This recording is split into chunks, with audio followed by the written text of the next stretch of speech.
बंद की जाए, और सुरुचि है। अगर अपने मन में विचार गलत आया तो भी अपने ही मन का करेगा, विवेक से कोई काम नहीं। और सुनीति को बहुत दिन हो गया पुत्र नहीं पैदा हुआ। एक दिन महाराज उत्तानपाद से कहा देवी ने कि स्वामी ऐसा करो कि वंश कैसे आगे बढ़ेगा, इतना बड़ा राज्य है, आप दूसरा विवाह करो।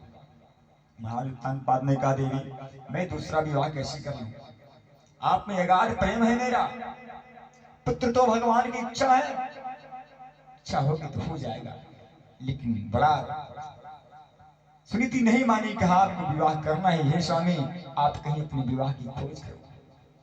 एक दिन महाराज उत्तानपाद अपने राज्य में घूम रहे थे, जलाशय पर स्नान करते हुए एक सुंदरी कन्या को देखा और उसकी सुंदरता पर रुच गई। महाराज उत्तानपाद जाकर के उससे निवेदन किया कि देवी आप कौन है। उसने अपने पिता का नाम बताया। उत्तानपाद ने कहा आपसे विवाह करना चाहता हूं, मैं इस पृथ्वी का राजा हूं, महाराज मनु का पुत्र हूं। इसने स्वीकार कर लिया, इतने बड़े राजा के साथ विवाह हो जाए तो क्या बुरा है। विवाह हो गया, गंधर्व विवाह किया, और जिस रथ में स्वयं वो गए थे राज्य घूमने, उसी रथ में वो पत्नी लेकर आए। उसी रथ में जैसे सुना देवी सुनीति ने कि हमारे महाराज दूसरा विवाह करके आ रहे हैं, अपनी सहेलियों के साथ आरती के थाल सजा करके उस नवविवाहिता रानी को उतारने गई। लेकिन जब उसने देखा झांक करके कि ये कौन है, राजरानी जैसा, उत्तानपाद ने उससे बताया नहीं था कि मेरी एक रानी और है सुरुचि से। जब उसने देखा कि ये कोई राजरानी जैसी है तो उत्तानपाद ने कहा हाँ देवी ये हमारी प्रथम रानी है, पटरानी सुनीति।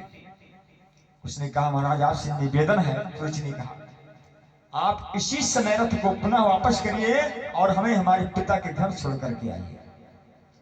क्यों देवी? कहा जब आपका विवाह हो गया है, एक रानी घर में है, तो आप मुझे क्या करोगे। मगर इतना मोहित हो गए थे महाराज उत्तानपाद सुरुचि पर कि उनकी समझ में नहीं आया करे तो क्या करे। देवी तुम किस रूप में रहोगी ये बताओ, कैसे रहोगी राजमहल में, हम तुम्हें छोड़ नहीं सकते। तो सुरुचि ने कहा मैं एक ही शर्त पे रहूंगी आपके राजमहल में कि इनको घर से किसी समय निकाल दिया जाए। अब बताओ एक रानी सुनीति है जिसने बार बार निवेदन किया कि महाराज वंश को चलाने को दूसरा विवाह कर लो, और एक रानी वो सुरुचि आई है कि सुनीति को घर से निकाल रही है। इतनी कामांध हो गए थे महाराज उत्तानपाद की सुनीति को घर से बाहर निकाल दिया। राजमहल से बहुत दूर एक वन में जहां संतों का आश्रम था, वहां एक छोटा सा कमरा बनाकर सुनीति को वहीं कर दिया। समय बीतने लगा, सुनीति वहां पर जंगल के फल फूल खाती, संतों की सेवा करती, एक राजरानी दासियों जैसा जीवन निर्वाह करने लगी। लेकिन पुत्र ना सुरुचि को हुआ ना सुनीति को हुआ। समय आ गया, मैंने कल कहा है कि समय का फेरा बड़ा है अनोखा, इसने सबको नाच नचाया। समय का फेरा कब किस पर नहीं आया, समय का फेरा कब किस पर नहीं आया।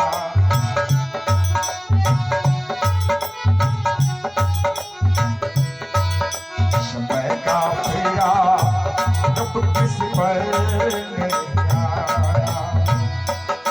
महाराज उत्तानपाद सुरुचि को भी बेटा नहीं हुआ, बेटा होने के लिए ही दूसरा विवाह किया, राजरानी को घर से निकाला, लेकिन पुत्र नहीं पैदा हुआ उसको भी। एक दिन महाराज उत्तानपाद ने सोचा अपने मन में कि चलो चोरी से सुरुचि को ना पता लगे, पूरे पृथ्वी का सम्राट सुरुचि का दास है, उसके कहने से काम कर रहा है।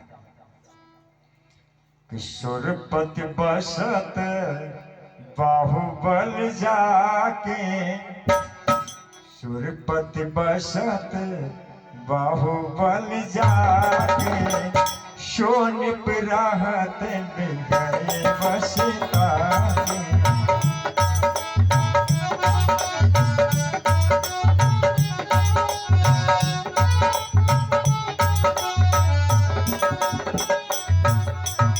अरे इंद्र को भी युद्ध में जब कष्ट होता है, किसी दानव से हल्के पड़ते हैं, दानव भारी पड़ता है, तो भी वो महाराज उत्तानपाद को ले जाते हैं कि मेरी रक्षा करो। देवताओं को भी इनकी वीरता पर गर्व है। वही राजा पूरे पृथ्वी का सम्राट और देवलोक का भी विजेता, वही एक रानी के वश में।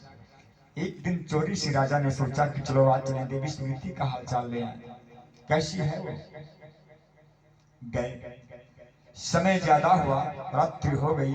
सुनीति के पास उसी कुटिया में निवास किया और संयोग बस भगवान की कृपा से माता सुनीति की उदर में ध्रुव महाराज आ गए। बोल सच्चिदानंद भगवान की। समय आने पर ध्रुव जी पैदा हुए, अति सुंदर बालक। ध्रुव जब 3 साल के हो गए, संतों के बीच में ध्रुव खेलते, उनसे शिक्षा दीक्षा लेते, उन्हीं के बीच में रहते, सत्संग में बैठते बैठते जीवन सफल हो गया। ध्रुव जी का जीवन सफल हो गया कि काका से तुम्हें हंस करेगा, काका से तुम्हें अरे हंस करेगी,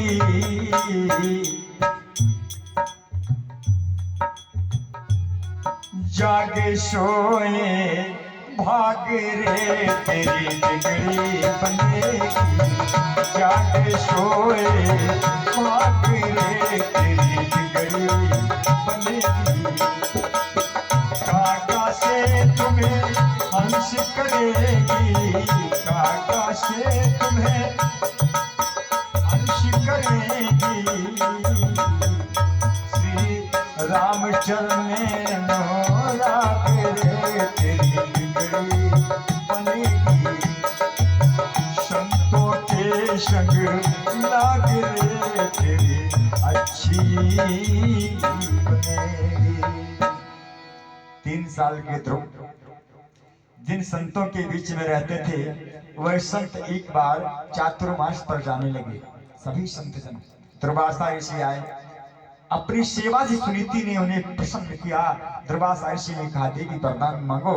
सुनीति ने कहा कि हे गुरुदेव, अगर हमें वरदान देना ही चाहते हो,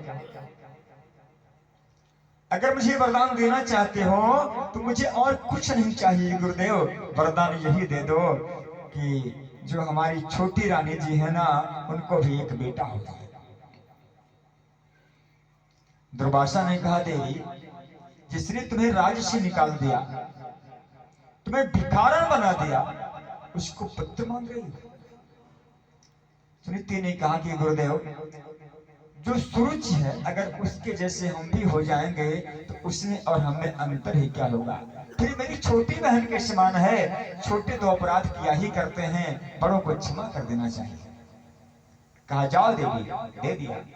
एक पुत्र सुरुचि को भी पैदा हुआ, सुरुचि को भी एक पुत्र पैदा हुआ, नाम रखा उत्तम। बोल सच्चिदानंद भगवान की। 2 वर्ष बीता, नन्ना सा उत्तम गोद में खेल रहा था महाराज उत्तानपाद के। एक दिन ध्रुव ने जो उस आश्रम के बच्चे हैं उनसे पूछा कि ये बताओ भैया कि तुम सबके पिताजी तो यहाँ रहते हैं, कहाँ? हमारे पिताजी का पता नहीं है, कहाँ है? तो बच्चों ने कहा अरे महाराज, तुम किसकी चिंता करते हो, अरे तुम तो एक बहुत बड़े राजा के लड़के हो, राजा के पुत्र। कहा कौन हमारे पिताजी हैं? तो कहा अपनी माता से मत बताना, हम सबसे रोक दिया कि बताना नहीं ध्रुव से। कहा नहीं मैं नहीं बताऊंगा। तो ध्रुव के कान में बच्चे कहते हैं कि तुम इस पूरे पृथ्वी की जो राजा है, राज्य महल है ना, महाराज उत्तानपाद वो तुम्हारे पिताजी। ध्रुव को विश्वास तो नहीं हुआ, लेकिन सौगंध खा के जब बताया बालकों ने, ध्रुव को